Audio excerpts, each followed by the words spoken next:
सुप्रभात, कैसे हैं आप लोग। मैं अजीत तिवारी आप सब लोगों का YouTube channel GS bye ATS Hindi पे बहुत बहुत स्वागत करता हूं। आज का जो हमारा टॉपिक है वार्षिक करंट अफेयर सीरीज में, ये topic Aravalli green wall project से संबंधित है।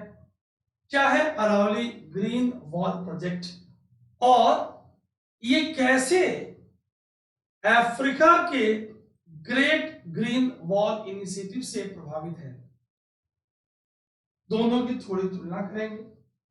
अगर हम आपके एग्जाम की बात करें तो ये टॉपिक आपके प्रीलिम्स के लिए कहां क्या किस किस सेगमेंट में क्वेश्चंस बनेंगे।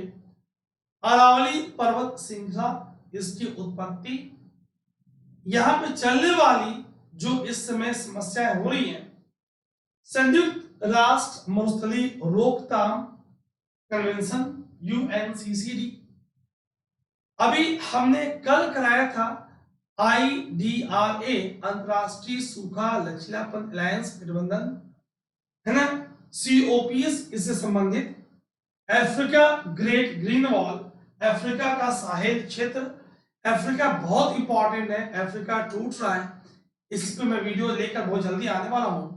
एक नए महाद्वीप का निर्माण, नए सागर का निर्माण हो रहा है।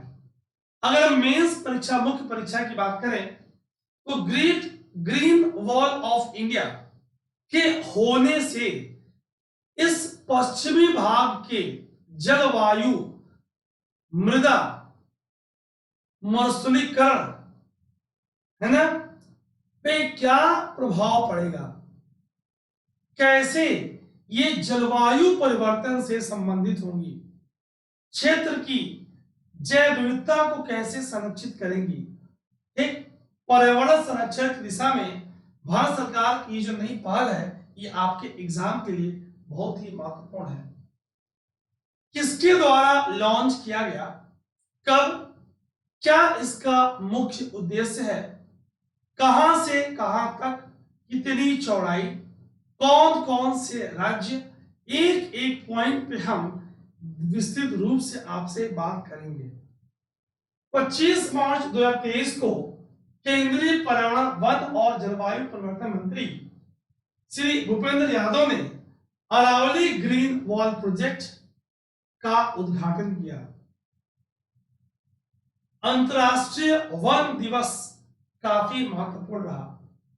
इस परियोजना का उद्देश्य भारत के 4 राज्य, कहां से, गुजरात, राजस्थान, हरियाणा से दिल्ली तक, पोरबंदर से पानीपत तक, लगभग 1400 किलोमीटर की दूरी में 5 किलोमीटर का बफर क्षेत्र को हरित करना।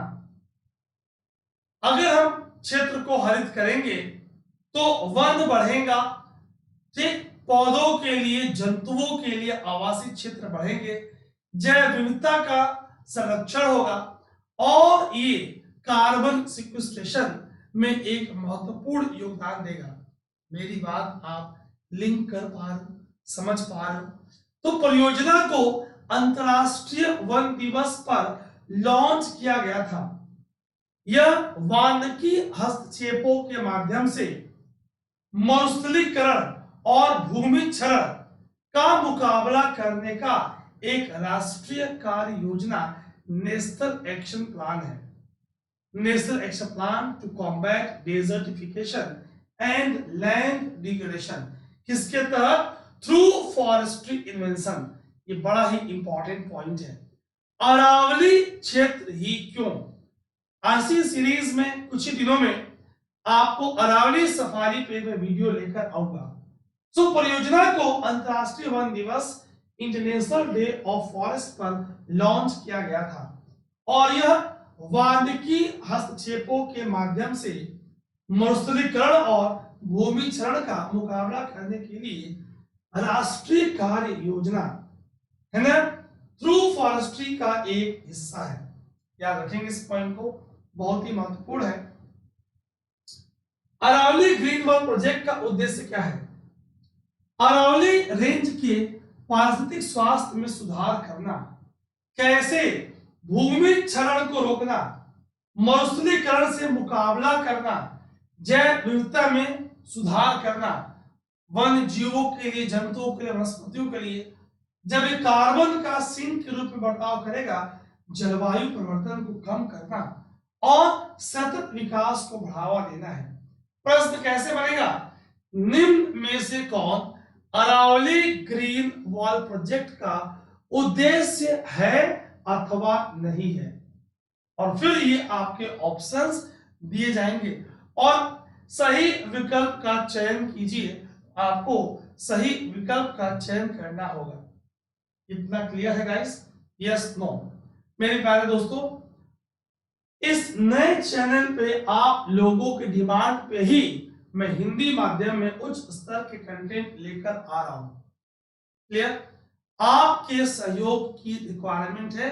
आप रेगुलर सेशन को देखें और जो फील करें वो कमेंट में लिखकर बताएं, ताकि हमारी टीम उससे मोटिवेट फील हो, ताकि हमें और आपके लिए अच्छा कार्य करें। परियोजना का प्रारंभिक चरण की बात करूं तो प्रारंभिक चरण में अरावली परिदृश्य में 75 जिलों में के निकायों में जल निकायों का कायाकल्प रिस्टोरेशन पे केंद्रित है। जल निकाय का अगर हम क्या करेंगे, कायाकल्प करेंगे, रिस्टोरेशन करेंगे, तो भूमिगत जल का जो क्षरण हुआ है वो वापस अपनी पुनर्स्थिति पे आएगा। इसी शुरुआत में, इसी उद्देश्य से प्रत्येक जिले के 5 जल निकायों को चिन्हित किया गया है। ठीक, आइए इन पॉइंट को और देखें, कैसे हमें इस मरुस्थलीकरण से मुकाबला करना है। हमें जैव विविधता में सुधार करना है ना? परियोजना का प्रारंभिक चरण अरावली प्रदेश में 75 जल निकायों को के कायाकल्प पर केंद्रित है, जिसकी शुरुआत अरावली परिदृश्य के प्रत्येक जिले में 5 जल निकायों से होती है। परियोजना का उद्देश्य बहाली, सामाजिक आर्थिक कारकों और विकास गतिविधियों के बीच तालमेल विकसित करना है, ताकि यह सुनिश्चित किया जा सके कि संरक्षण और विकास दोनों हासिल किए जा सकते हैं। भाई, एक तरफ आप सफारी से इको टूरिज्म बढ़ा रहे हो, है ना? वही दूसरी तरफ आप संरक्षण भी कर रहे हो। दोनों चीजें आपके लिए अति महत्वपूर्ण है। आइए संक्षेप में समराइज करते हैं।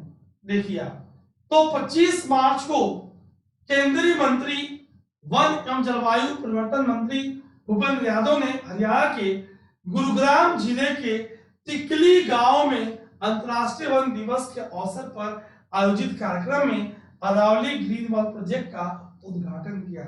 रिवाइज करेंगे, संक्षेप करेंगे और कुछ नए तथ्यों को शामिल करेंगे, ताकि रिवीजन के साथ साथ वैल्यू एडिशन भी होता रहे। क्लियर?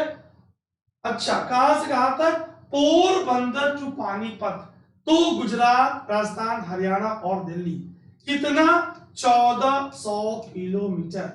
कितनी चौड़ाई? 5 किलोमीटर।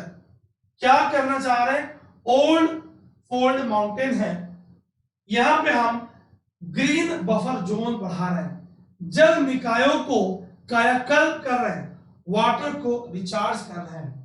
5 राज्यों, है ना? क्या देख पा रहे हैं? पर्वत श्रृंखला को 5 किलोमीटर के बफर क्षेत्र को हरित बनाना है। और हम क्या देख पा रहे हैं भाई? वानिकी के माध्यम से मरुस्थलीकरण और भूमि क्षरण का मुकाबला करने की ये एक कार्य योजना है। कहां से प्रेरित? ग्रेट ग्रीन वॉल, इसका अफ्रीका। आइए थोड़ी देर में अभी हम इसके महत्वपूर्ण तथ्यों को देखेंगे। तो ये अरावली ग्रीन वॉल मरुस्थलीकरण को, उसके फैलाव को पूर्व की तरफ उसे रोकेगा, मॉनसून को एक दिशा देगा और ये देहरादून, नैनीताल की तरफ मूव करेगी। शीत काल में, विंटर्स में, ठंडी के मौसम में सर्द हवाओं के लिए एक बैरियर, बाधा के रूप में कार्य करेगा। कौन? ये अरावली पर्वत श्रृंखला। अरावली ग्रीन वॉल प्रोजेक्ट के तहत वन रोपण, पुनः वनीकरण, जल स्रोतों की बहाली के माध्यम से न सिर्फ हरित क्षेत्र और जैव विविधता में बढ़ोतरी होगी, बल्कि क्षेत्र की मिट्टी की उर्वरता, पानी की उपलब्धता, जलवायु में भी सुधार होगा। यह परियोजना स्थानीय समुदायों को रोजगार देगी, ग्रीन जॉब्स मिलेगी, आय सृजन होगा, पारिस्थितिक तंत्र की सेवाएं प्रदान करके लाभान्वित करेंगी। हरियाणा में अरावली ग्रीन वॉल प्रोजेक्ट की शुरुआती हमने बताया 75 जल स्रोतों के कायाकल्प से हमने किया था। किस मॉडल पे आधारित? ग्रेट ग्रीन वॉल पे आधारित। ग्रेट ग्रीन वॉल में 8000 किलोमीटर लंबी और 10 किलोमीटर लगभग चौड़ी सेनेगल से लेकर Mauritania, Mali, Burkina Faso, Niger, Nigeria, Chad, Sudan, South Sudan, Eritrea, Djibouti, Ethiopia, इन देशों से होते हुए इसका भी उद्देश्य ग्रीन जॉब बनाना, लोगों को आय के साधन देना, नगरीकरण को मेंटेन करना, मरुस्थलीकरण के प्रभाव को कम करना, carbon 250 million tonne carbon sink के रूप में कार्य करना, तापमान को नियंत्रित करने का प्रयास करना। इन सारे महत्वपूर्ण तथ्यों को हम सोचते हुए आगे बढ़ेंगे। ये हमने गाइस देखा कैसे इस कंटेंट के बाद अब हम बात करेंगे, ठीक, ये देखिए आप दोबारा आ गई अफ्रीका की ग्रेट ग्रीन वॉल परियोजना 2007 से लागू। अफ्रीका की ग्रेट ग्रीन वॉल परियोजना से प्रेरित है। हमने देखा सेनेगल से जिबूती तक ग्रीन वॉल का निर्माण किया जा रहा है। पूरा हमने देखा सेनेगल से जिबूती तक पूरा हमने अच्छे से देखा, ठीक।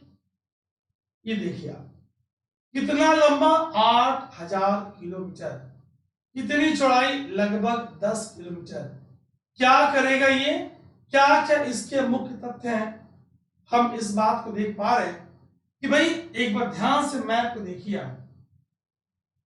तो ग्रेट ग्रीन वॉल जो अफ्रीका का है, इसकी सफलता ही प्रेरित कर रही है ना, इसकी सफलता ही प्रेरित कर रही है। देख पा रहे हैं, देशों को पहचान पा रहे हैं। अफ्रीका की जो वो क्षेत्र है, साहेल क्षेत्र इसे बोलते हैं हम, निम्नलिखित भूमि का पुनर्निर्माण करना, विश्व के सर्वाधिक गरीब क्षेत्र साहेल क्षेत्र में निवास करने वाले लोगों में जीवन स्तर में सुधार करना। योजना के पूर्ण हो जाने पर यह वॉल पृथ्वी पर सबसे बड़ी जीवित संरचना होगी। सोचो आप 8000 किलोमीटर, भारत के उत्तर से दक्षिण तक जाए तो लगभग 3000 किलोमीटर। इस परियोजना को अफ्रीकी यूनियन, अफ्रीकी संघ द्वारा UNCCD, United Nation Convention to combat desertification, विश्व बैंक और यूरोपीय आयोग सहित कई भागीदारों के सहयोग से शुरू किया गया था। आइए देखें, अफ्रीका की ग्रेट ग्रीन वॉल परियोजना का उद्देश्य निम्नलिखित भूमि का पुनर्निर्माण करना, विश्व के सर्वाधिक गरीब क्षेत्र साहेल क्षेत्र में निवास करने वाले लोगों के जीवन स्तर में सुधार लाना और योजना के पूर्ण हो जाने पर पृथ्वी पर सबसे बड़ी या जीवित संरचना होगी। इस परियोजना को अफ्रीकी संघ द्वारा UNCCD, विश्व बैंक और यूरोपीय आयोग सहित कई भागीदारों के सहयोग से शुरू किया गया था। संयुक्त राष्ट्र मरुस्थलीकरण रोकथाम convention conference of parties 14 UNCCD COP 14 के दौरान अफ्रीकी देशों ने वर्ष 2030 तक महाद्वीप के साहेल क्षेत्र में योजना को लागू करने हेतु वित्त के समर्थन में वैश्विक समर्थन की मांग की थी। अफ्रीकी देशों के प्रयास के अतिरिक्त COP 14 में शांति वन पहल, पीस फॉरेस्ट इनिशिएटिव की शुरुआत की गई, जिसका उद्देश्य संघर्षग्रस्त सीमावर्ती क्षेत्रों में भूमि क्षरण के मुद्दे को क्या करना है, संबोधित करना है। पीस फॉरेस्ट इनिशिएटिव क्या है, कब इसकी बात की गई, किसके प्रयास से, शांति वन पहल COP 14, कॉन्फ्रेंस ऑफ पार्टीज 14 किसका, हमने कहा भाई संयुक्त राष्ट्र मरुस्थलीय रोकथाम कन्वेंशन, अंग्रेजी में UN Convention to combat desertification.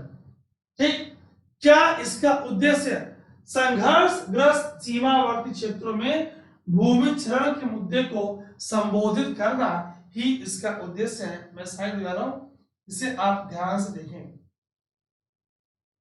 Piece park सबसे पहले कहां स्थापित करना है, तो हमने कहा भाई पेरू और इक्वाडोर के बीच स्थापित पीस पार्क पर आधारित है। मैप देख पा रहे हो, कहां से कंसेप्ट लिया। साहेल क्षेत्र की बात करें तो ये अफ्रीका की कौन सा क्षेत्र, पश्चिम, उत्तर और मध्य अफ्रीका का एक अर्ध शुष्क क्षेत्र, सेमी एरिड रीजन है। पूर्वी सेनेगल से सूडान तक फैला हुआ है। ठीक, आइए देखते हैं। शांति वन पहल पेरू और इक्वाडोर के बीच स्थापित पीस पार्क पर आधारित है। साहेल क्षेत्र की बात करें तो पश्चिमी और उत्तर मध्य अफ्रीका का एक अर्ध शुष्क क्षेत्र है जो पूर्व सेनेगल से सूडान तक फैला हुआ है। यह उत्तर में शुष्क सहाराई रेगिस्तान, दक्षिण में आर्द्र सवाना के बीच एक संक्रमणकालीन क्षेत्र का निर्माण करता है। उसके ऊपर नॉर्थ में आपके पास सहारा का डेजर्ट है। तो गाइस, इस तरह के हम इंपॉर्टेंट कंसेप्ट्स आपके लेकर आते रहेंगे।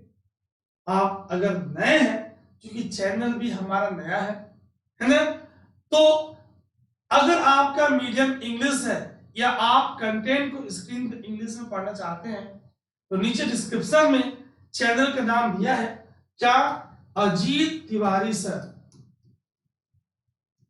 Ajit Tiwari sir ATS। इस चैनल पे आप विजिट करेंगे www.ajitlive.in। फ्रेंड्स, ठीक, आपको टेलीग्राम क्लिक करेंगे, आपको इंस्टाग्राम, फेसबुक, टेलीग्राम सारा मिलेगा, आप उससे जुड़ेंगे, आपको वीडियोस के PPTs टेलीग्राम चैनल में मिलते रहेंगे। अपना खूब ख्याल रखेंगे। कल मुलाकात होगी एक इंपॉर्टेंट टॉपिक के साथ सुबह 8 बजे। फ्रेंड्स, चैनल पे मैंने बहुत अच्छी क्वालिटी के लॉन्ग वीडियो को अल्ट्रा कंप्रेस करके शॉर्ट्स, यूट्यूब शॉर्ट सेगमेंट में डाला है। आप शॉर्ट सेगमेंट को चेक करना न भूलें। अपना खूब ख्याल रखें। जय हिंद, जय भारत।